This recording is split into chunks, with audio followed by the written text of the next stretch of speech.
Hi, I'm Kate Ladonne. I am the founder of Ladonne Branding and Marketing and the creator and founder of the Influence Academy, an online course that teaches professional coaches, consultants, and service providers how to personally brand themselves and gain business using LinkedIn.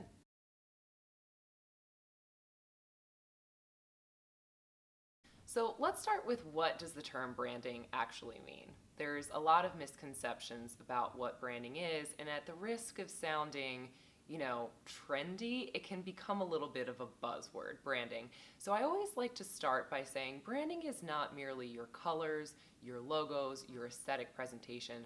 What branding actually is the feeling that you want people who are interfacing with your business to have.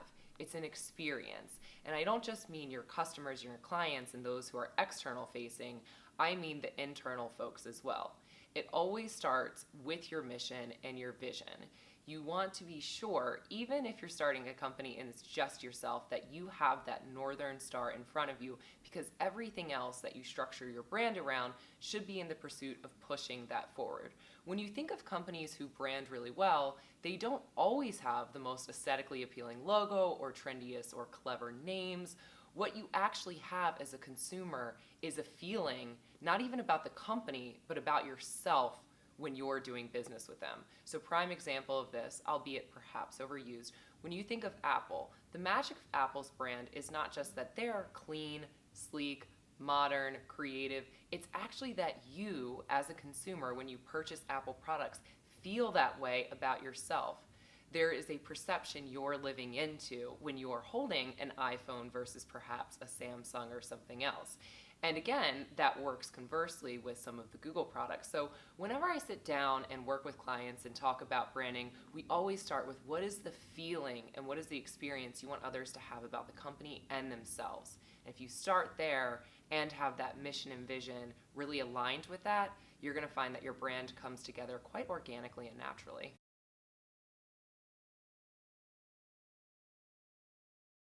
So a core component of your brand is your brand message. There's key brand messages that you want to have down to be able to scale your brand. And why I say this is because usually when a company starts, their founder starts the business and they know for sure what the brand stands for, what the company stands for. They have their version of the UVP down, or unique value proposition. However, when you start trying to replace yourself as a founder and taking on staff, if you don't have those core tenets of your messaging down, then it's going to be harder for others to explain it when they're going out and courting business or potential recruits. And that's when you feel that frustration of, oh my goodness, like nobody understands my business like I do. So it's important that you have key components of your messaging down, and one of those should absolutely be your unique value proposition. Now, when you're thinking of your messaging for your brand, I always advocate that clients go for clarity versus cleverness. It's great to be quippy and clever, but at the end of the day, especially in a society where we have about a 2-second attention span and they're seeing your business on platforms like social media and you only have just a short amount of time, clarity should always beat out cleverness. Because if it's clever at the risk of being unclear, you're going to lose that microsecond you have of somebody's attention. Now, if you can combine the two, that's a home run. But I always say, write down your message and then scale it back and scale it back so you get to a minimum word count that really delivers what your company is about and is super, super clear. And then go out and test it with your employees, with other people. And once you get that polished and down pat, you want to start training your employees and your hires on that, because that is the first place where you can start to kind of replace yourself, where you're not always the one that needs to pitch the value and the benefits of your organization.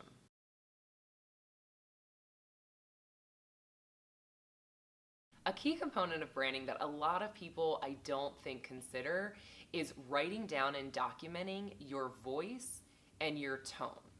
So here's what I'll say. Everybody loves to buy from people and not businesses. And one of the surefire signs that you're interacting with a human versus a nameless, faceless, cold corporation is that you have your voice and tone down. Again, even if you're a smaller organization and you're for sure clear that everybody is speaking in the same manner, whether that's friendly, concise, personable, you want to write it down, because as your business grows, you don't want to lose that tone and that personality that really got you going and earned that trust and confidence of your clients in the first place. A company that does this really, really well, and I encourage everybody to go take a look at it, is MailChimp. So you can actually find their voice and tone guideline online. And what they do very brilliantly is they don't even say, this is how the chimp sounds. They say, this is how he does not sound. So their voice and tone is something like, we want to be informative without talking down to people. We want to be fun, but not silly. We want to be personable, but not informal. So you want to outline that, and then you also want to outline examples of this is how our company would say it, and then this is how our company would not say it. So really quick example, when I was working with Taos and Hot Bagels, we were doing a New Year's sign. It was like, we're going to be closed for New Year's. We apologize for the inconvenience. We look forward to serving you for the rest of the year. And then we looked at their brand and we thought, no, according to our voice and tone guidelines, this isn't how we would say this. We'd have a little more fun with it. So we ended up transforming that to, hey, we're sorry we can't take care of your hangover today, but we got you covered for the rest of the year with really awesome overstuffed bagel sandwiches. And people loved it, and people documented it and put it on social media. So it's just minor moments like that where voice and tone can be everything. And if you write it down with examples, you're great.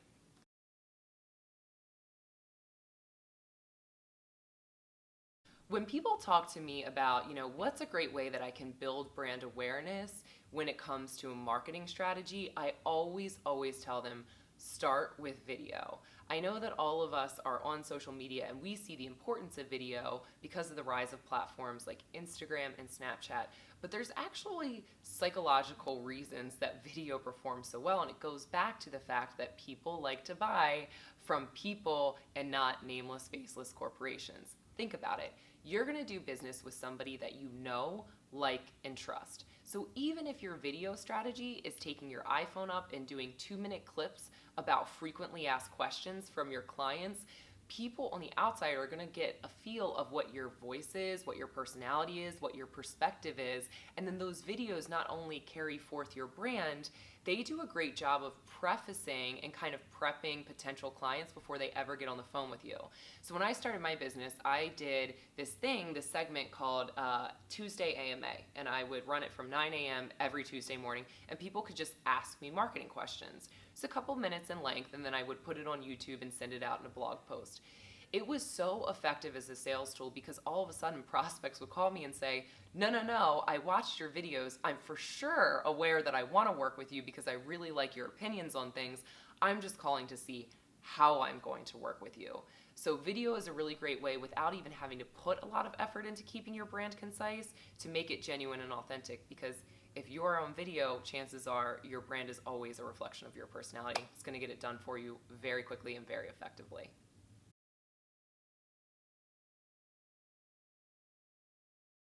So another term that's really popped up in the branding segment is personal branding. We're all very aware of it, and there's different components of personal branding, right? As an employee, there's personal branding to your company and advocating for yourself and making it known what you want to achieve in the company and creating a brand around that. As a business owner, your personal brand is arguably even more important than the company's brand. And here's what I mean by that. So if you go online and you take a look at Zillow, you'll see when Zillow, the company, posts anything on LinkedIn, they get like 9 likes. However, when their CEO posts the same exact thing on LinkedIn, he gets like 3,000 likes. And there's a reason that your personal brand works very well. Number one, when you're marketing on social media platforms, the algorithms serve to favor individuals, and they also serve to curtail the reach of corporate brands. Why? Well, every social media platform generates income and revenue from ad dollars, which they get from corporations. So it's actually in their best interest to push your content as a personal brand and limit your content as a corporate brand. Again, when we're thinking about the whole idea of social media, it was a platform that was created for humans to talk to humans. So when you're posting content as a founder or even an employee, it's going to come off as more genuine, authentic, and relatable. So I always tell people, when you look at a brand, a corporate brand's value and equity, it's always directly in proportion to what the founder and what the employee's brand equity is. And there's a couple of quick ways you can do this. LinkedIn is a very great place to start. And again, be very clear with your title. Market it how you would want somebody from the outside to see what your position is and start with the value you're bringing to that organization.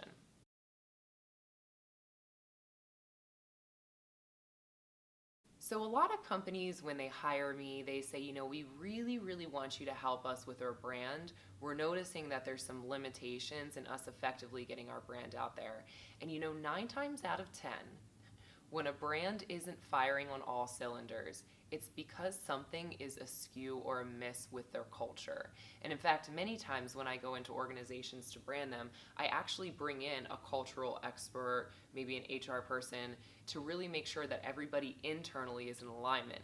Because your brand, whether you try and position the best brand externally, if your internal culture is not in alignment with that, there's going to be what I call brand breakpoints, right? So your customers call, and one of your brand tenets is superior customer service. Well, if you're not valuing your employees or really coaching them up on that, then the client is going to hear that from the other end, and it's going to be a problem. So no matter what your marketing messages say or how great the brand looks, there's a disconnect between what the external world is dealing with when they interface with the internal world of your brand, which is your employees and your team.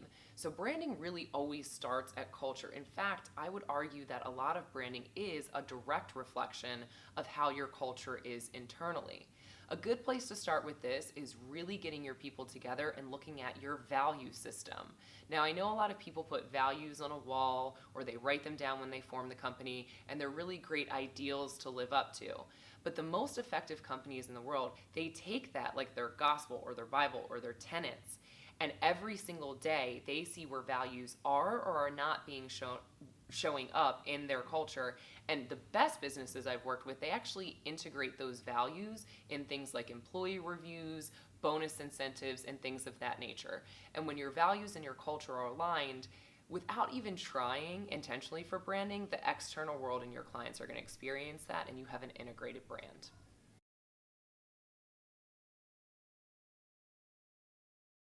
Whenever I sit down and talk with my clients, they always ask me, I'm coming up with a budget to do a rebrand for my business.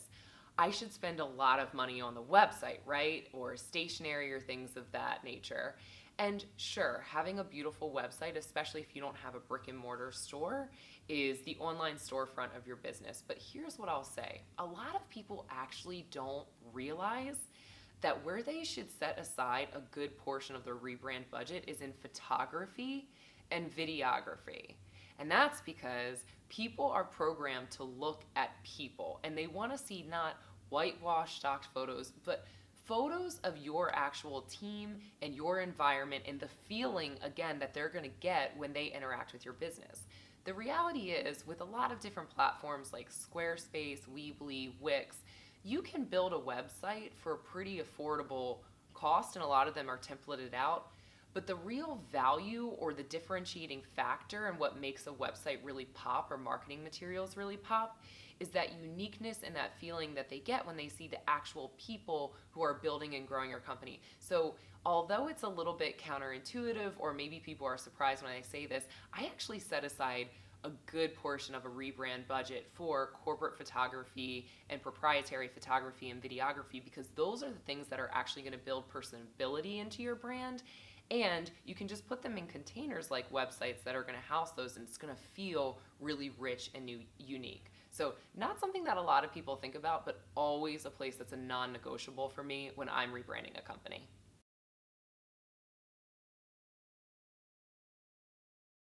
When you're thinking of your brand, and especially when you're going for really effective marketing, you want to spend a lot of time getting to know your target personas. Now, I know personas and customer demographics and things of that nature are always top of mind when you say marketing strategy or branding, but I don't mean just write down and research some demographics about them. I mean, you really want to get into the mindset and the unsaid conversations customers are having to themselves about your competitors, your industry. And here's the thing that I always tell people: go narrow. When you think that you're so narrow that it hurts and you might lose business, chances are you've actually delved into effective branding. I always say to people, it's better to be number one in like a 10% angle of a market than trying to be number, 1,000 going after a wide market. The more specific you get with the target personas and clientele you're trying to reach out to, the more specific your brand messaging gets and the more effective all of your ads get. So it's not just moms who have kids, it is 40-year-old women in Kansas with 3 kids who have been struggling to lose weight for 10 years and have tried X, Y, and Z diets. Now, again, a lot of people might say, wow, that's very narrow. I don't think I can build profitability off of that. But even if you're selling to people outside of that, the specificity of your messaging to that demographic is going to resonate. And what you'll find is once you get momentum with one target demographic, even without trying, you're going to start to get momentum with others because you get it a lot quicker. And I always say, and one of my favorite sayings is, the riches are in the niches. So go narrow and deep instead of wide and shallow.